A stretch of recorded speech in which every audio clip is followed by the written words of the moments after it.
मणिपुर का उबाल और बवाल, नेताओं के एक दूसरे पर सवाल। आप सभी का पैट्रियोटिक एफर्ट्स में हार्दिक स्वागत है। नवल किशोर की ओर से सादर नमस्कार।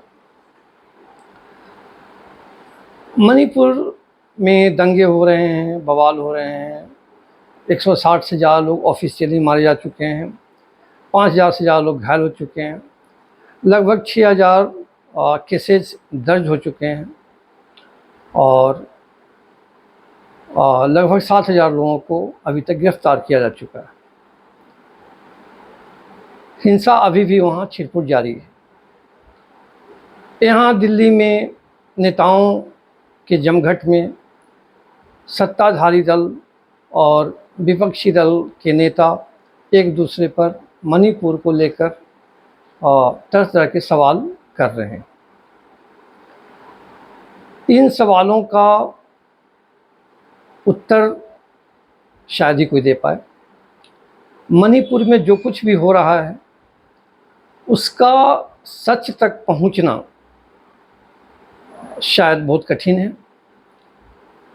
समाधान के लिए इच्छा शक्ति का होना बहुत ज़रूरी है। यह इच्छा शक्ति मणिपुर के रहने वाले लोग, मणिपुर की सरकार और केंद्र सरकार और सभी विपक्षी दल, इन सब की इच्छा शक्ति की ज़रूरत है। साथ ही इससे सबक लेते हुए हम जितने भी भारतीय नागरिक हैं उन सभी की इच्छा शक्ति का भी प्रयोग होना चाहिए। अब हम जो भी जानकारी अभी तक उपलब्ध है उसके आधार पर मणिपुर हिंसा का विश्लेषण करने जा रहे हैं। मणिपुर का इतिहास लगभग 2000 वर्ष पुराना है और उसका लिखित इतिहास मौजूद है। 2000 में कौन कौन से राजा हुए, कहाँ हुए, क्या क्या उन्होंने किया, ये सारी बातों का उल्लेख मणिपुर के इतिहास में लिखित रूप में मिलता है। तो जब भी हम मणिपुर संस्कृति या मणिपुर की पहचान की बात करते हैं तो वहाँ के जो मूल निवासी हैं मैतेई, उन्हीं से उसकी पहचान होती है। मैतेई समुदाय से ही मणिपुर की पहचान है, मणिपुर की संस्कृति है, मणिपुर की अस्मिता है। एक ऐसा समय भी आया जब मणिपुर के जो वारलॉर्ड्स थे, जिनको वहाँ स्थानीय भाषा में राजा कहते हैं, मणिपुर है ही बहुत छोटा सा राज्य और उसमें बहुत सारे वारलॉर्ड्स थे। अपने अपने एरिया में सभी अपना प्रभुत्व और वर्चस्व कायम करना चाहते थे, तो उनके बीच में अक्सर युद्ध हुआ करते थे। उन्हीं में जो वारलॉर्ड कमज़ोर पड़ने लगता था वो पड़ोसी देश म्यांमार से कुकी समुदाय के लोगों को इनवाइट कर लेता था और वहाँ के लड़ाके राजा के द्वारा इनाम पाने के लोभ में युद्ध में शामिल होने के लिए चले जाते थे। धीरे धीरे ऐसा हुआ कि जो कुकी लोग मणिपुर में आए वो वहाँ पर रहने भी लगे स्थायी रूप से। समय चलता रहा, कुकी समुदाय के लोग म्यांमार से और भी अपने लोगों को बुलाते रहे। अब जब बात आती है कि कुछ विदेशी लोग हमारे इलाके में हैं और मूल निवासी भी हैं, तो वो जो विदेशी और मूल निवासी, उन दोनों के बीच में टकराव शुरू हो ही जाता है। आज़ादी से पहले 1947 से पहले मणिपुर में मैतेई समाज को अंग्रेज़ों ने शेड्यूल्ड ट्राइब एसटी का दर्जा दिया हुआ था। देश आज़ाद हुआ और मणिपुर 1950 में भारत में सम्मिलित हुआ। भारत में सम्मिलित होने के बाद मैतेई समाज को कुछ वर्षों के बाद उस समय की जो कांग्रेस सरकार थी उसने मैतेई समाज का एसटी दर्जा छीन लिया और वह दर्जा कुकी और नगा समुदाय के लोगों को दे दिया। अब कांग्रेस सरकार में मैतेई एसटी नहीं रहे बल्कि कुकी और नगा लोग एसटी दर्जा एसटी दर्जा उनको मिल गया। इसके अलावा धीरे धीरे वहाँ पर कुछ रोहिंग्या मुस्लिम भी पहुँच गए। फिर तनाव चलता ही रहा आपस में। ये जो मैतेई समाज का एसटी दर्जा छीना, इससे वो लोग काफ़ी आहत हुए, उनमें आक्रोश पैदा हुआ, लेकिन कुछ ज़्यादा कर नहीं पाए। कुकी समाज के साथ ही उनका तनाव और आक्रोश व्यक्त होता रहा। एक बार ऐसे ही तनाव बढ़ते बढ़ते बढ़ते 1981 में, जब भारत की प्रधानमंत्री इंदिरा गांधी थी, एक भयंकर दंगा हुआ, बहुत बड़ा दंगा हुआ। उस दंगा में 10,000 से ज़्यादा मैतेई लोग मारे गए। कुकी लोग स्वभावतः आक्रामक, हिंसक और लड़ाकू होते हैं, इसलिए जब भी मैतेई के साथ उनका दंगा होता था या कोई बवाल होता था, तो उसमें अक्सर मैतेई लोग ही मारे जाते थे और उन्हीं की हार होती थी। तो 1981 में 10,000 से अधिक मैतेई लोग मारे गए और वो हिंसा और दंगा का दौर चल ही रहा था। तो 123 दिन गुजर जाने के बाद श्रीमती इंदिरा गांधी ने यहाँ से फ़ौज भेजी। कहते हैं कि फ़ौज के जाने के कारण वहाँ शांति हो गई, लेकिन ऐसी बात नहीं थी। जो वहाँ पर जो सरकार थी, कांग्रेस की सरकार थी, यहाँ इंदिरा गांधी के निर्देश के अनुसार वहाँ की सरकार ने समझौता कराया मैतेई और कुकी नगा समुदाय के बीच।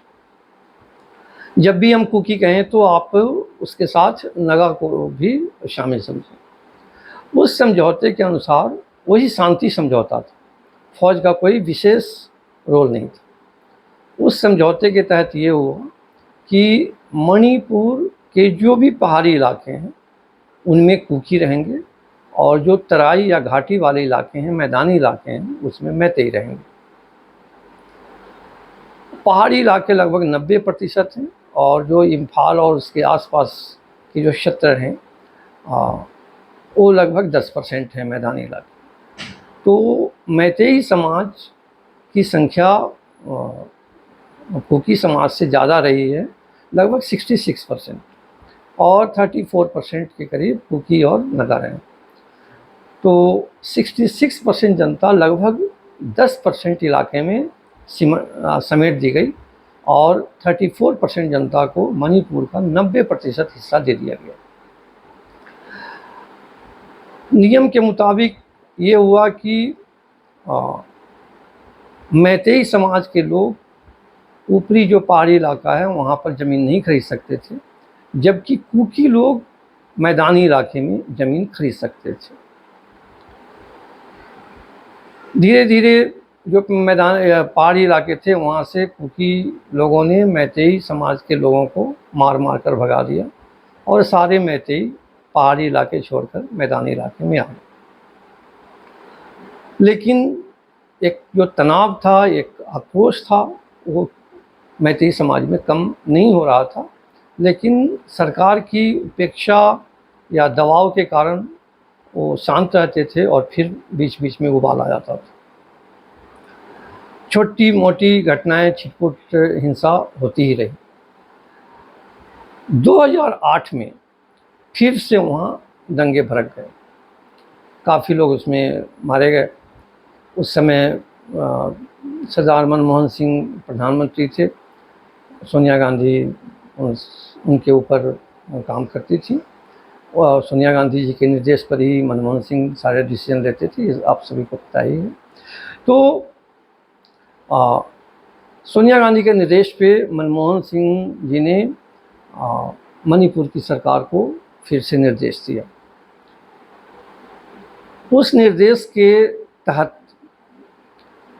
ये हुआ कि जो कुकी समुदाय अनधिकृत रूप से, गैर कानूनी रूप से हजारों एकड़ ज़मीन में पहाड़ों पे अफीम की खेती करते थे, जिस पर पुलिस अक्सर बाधा डालती थी क्योंकि वो गैर कानूनी था, उसको मनमोहन सिंह की सरकार ने अधिकृत करने का निर्देश दिया।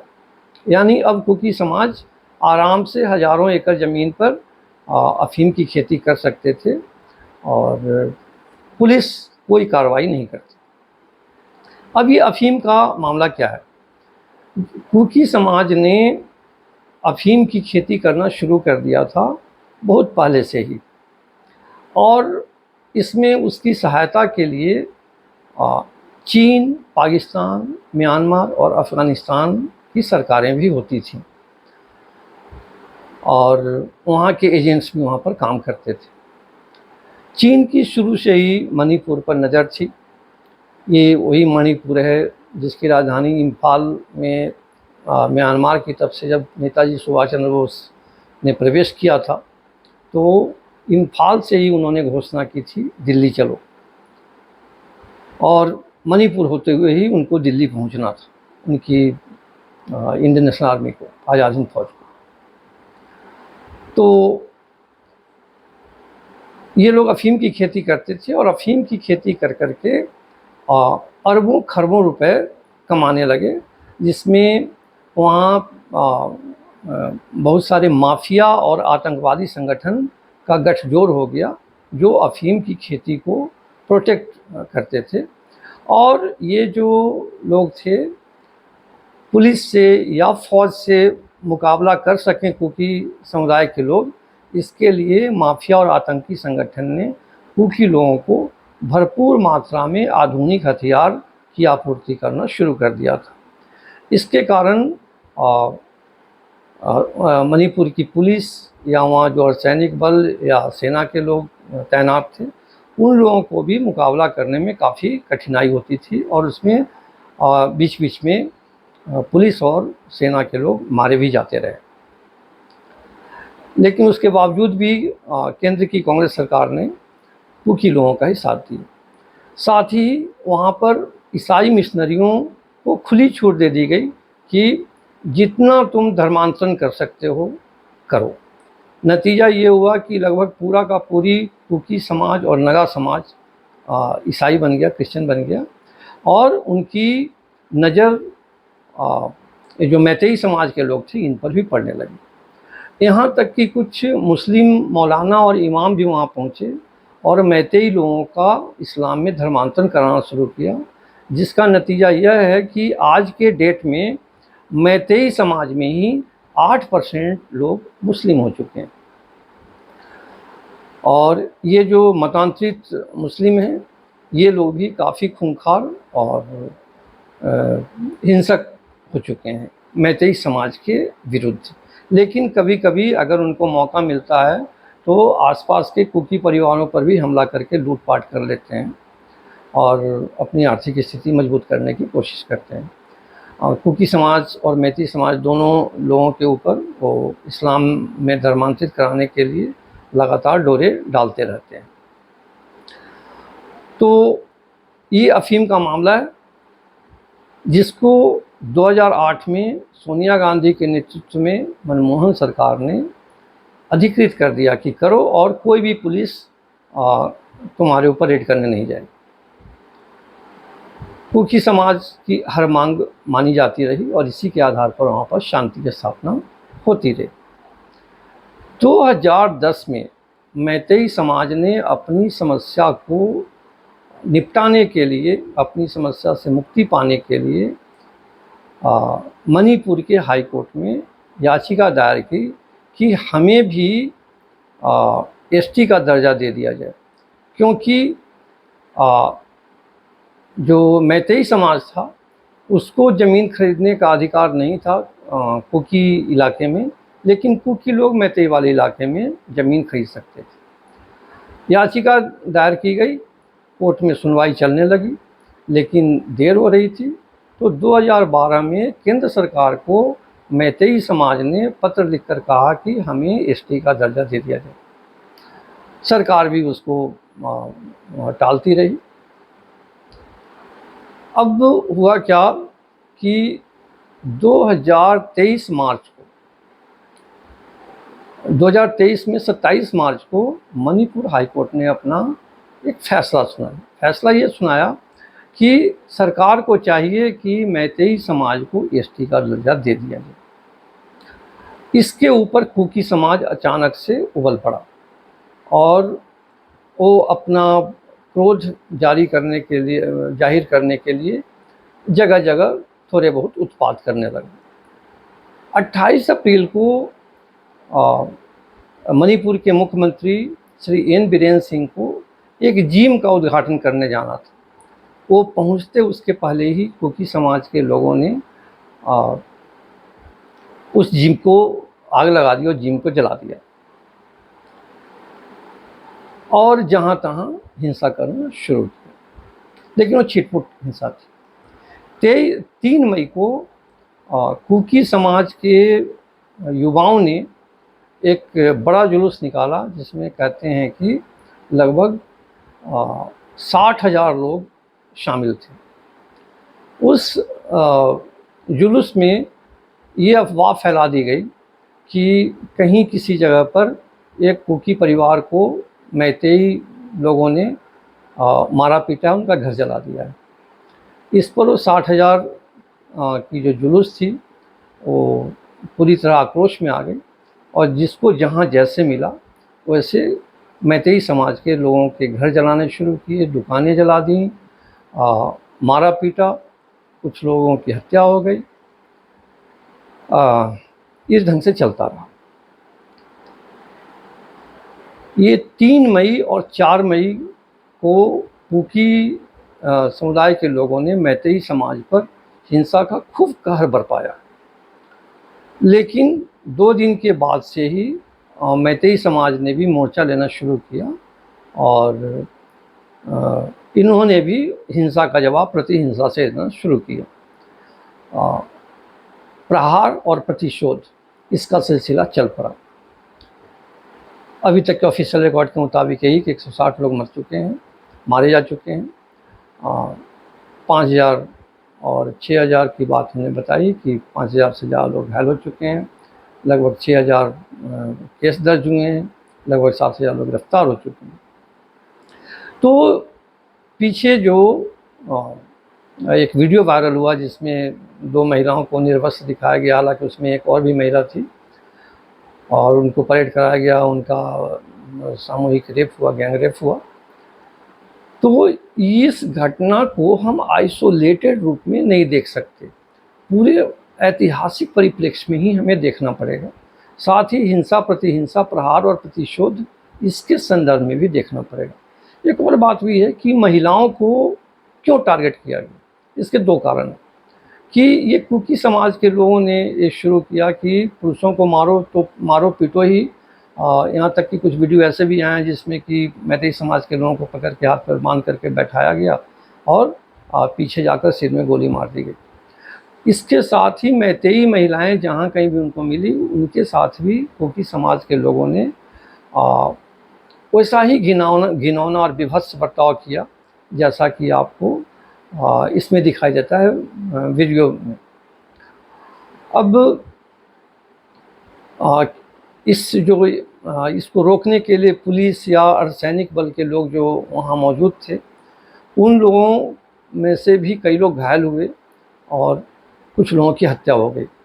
यहाँ तक कि इन लोगों का जो हथियार रखने की जगह थी वहाँ से हथियार भी लूट लिए गए और उन हथियारों का इस्तेमाल एक दूसरे के खिलाफ हुआ।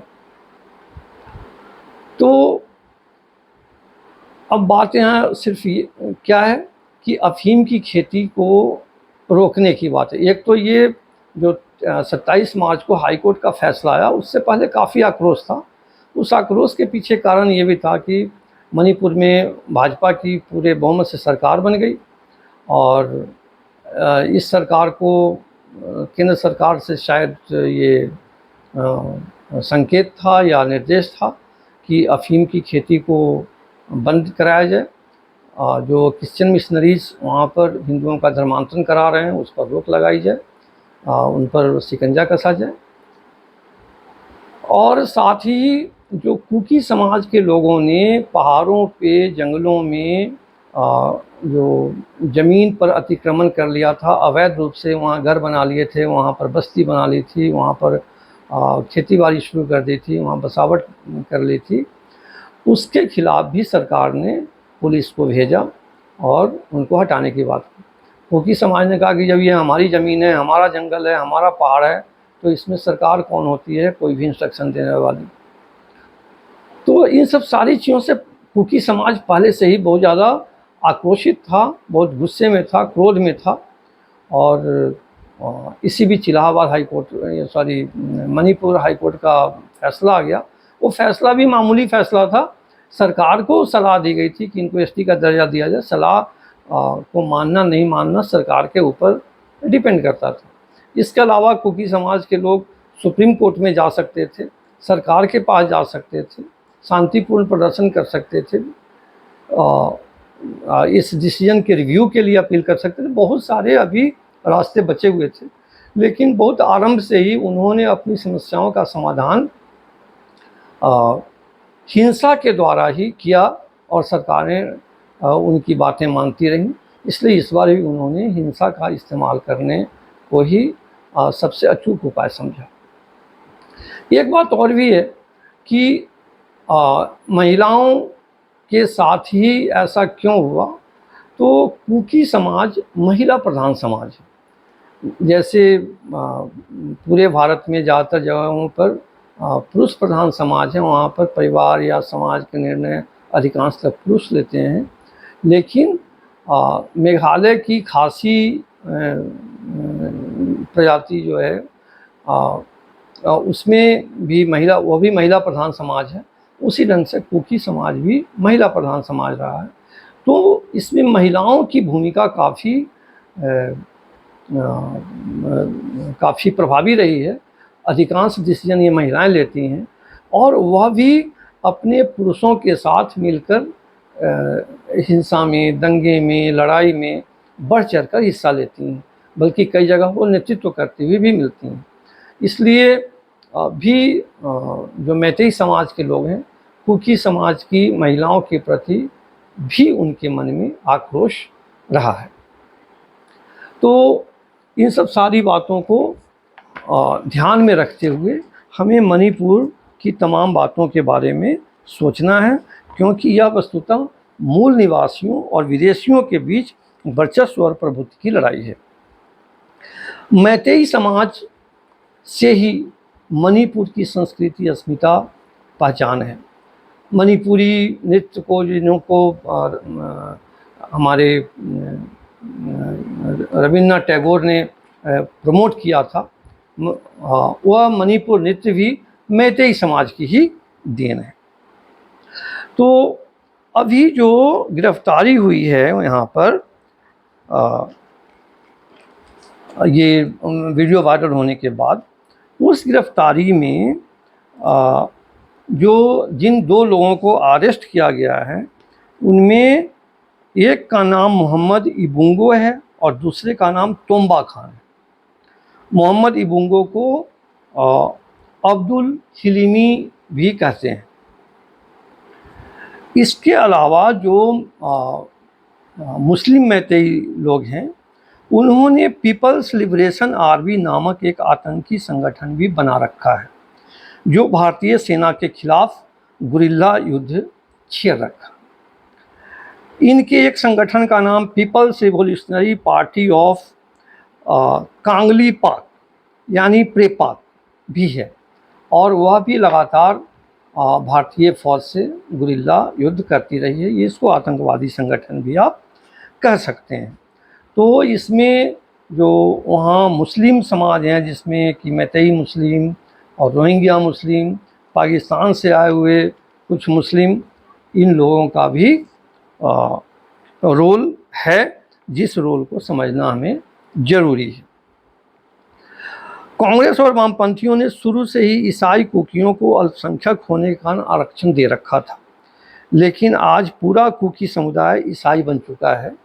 इसलिए सुप्रीम कोर्ट ने एक बार कहा था कि ईसाइयों का आरक्षण खत्म किया जाए।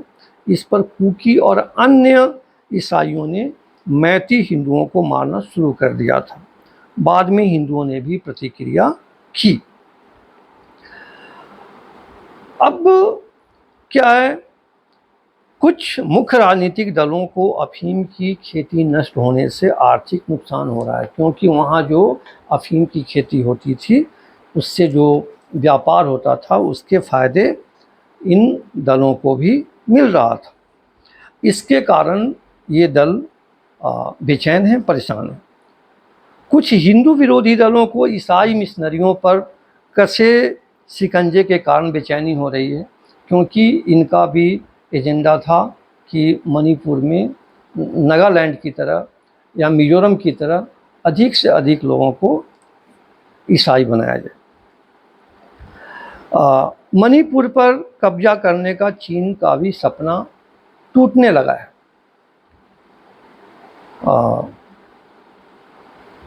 वो क्यों? जो अभी नई सरकार है, इस सरकार ने मणिपुर के कुकियों पर और पहाड़ी इलाकों पर कब्जा करना शुरू किया है और अफीम की खेती को नष्ट करना शुरू किया है। इसके कारण चीन और पाकिस्तान के समर्थक भारतीय राजनेताओं को भी परेशानी हो रही है।